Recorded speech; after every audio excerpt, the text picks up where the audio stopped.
Falegnameria Paludetto. Da più di 60 anni. Il legno su misura a casa tua. TG Plus News edizione di Venezia, buonasera. Apriamo il nostro notiziario con la cronaca.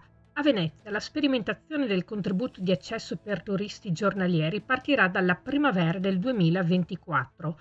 La Giunta Comunale, riunitasi oggi, ha infatti dato il via libera all'emendamento con il testo finale della delibera, che ora sarà inviata alle commissioni competenti e andrà in Consiglio Comunale per la sua approvazione il prossimo 12 settembre.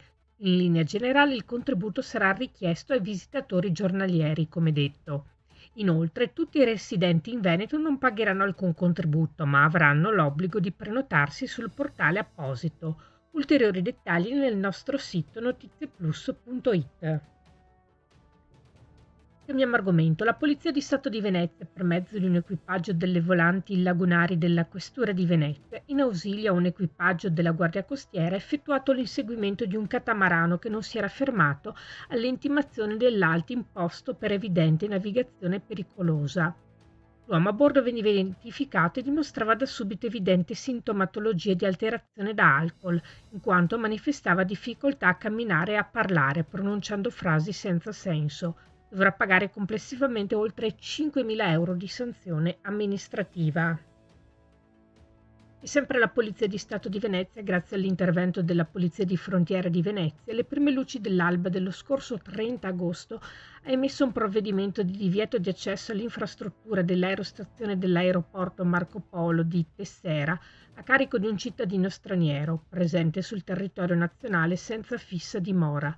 La situazione è peggiorata quando, qualche ora dopo che il cittadino straniero, dopo essere stato invitato ad uscire dall'area dell'aerostazione, veniva rintracciato nella zona parcheggio multipiano mentre, senza ragione alcuna, danneggiava una macchinetta antincendio.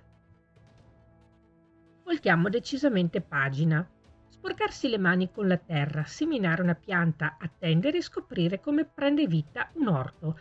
Si chiama Semi Insegni, il nuovo progetto educativo illustrato questa mattina che nasce dalla collaborazione tra il Servizio di Progettazione Educativa del Comune di Venezia e Coldiretti Veneto, in vista dell'anno scolastico 2023-2024.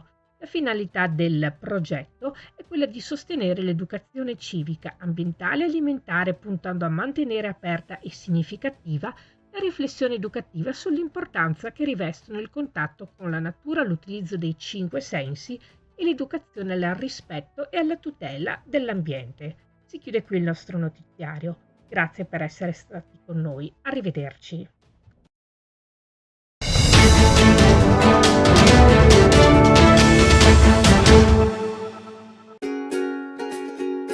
Falegnameria Paludetto. Da più di 60 anni. Il legno su misura a casa tua.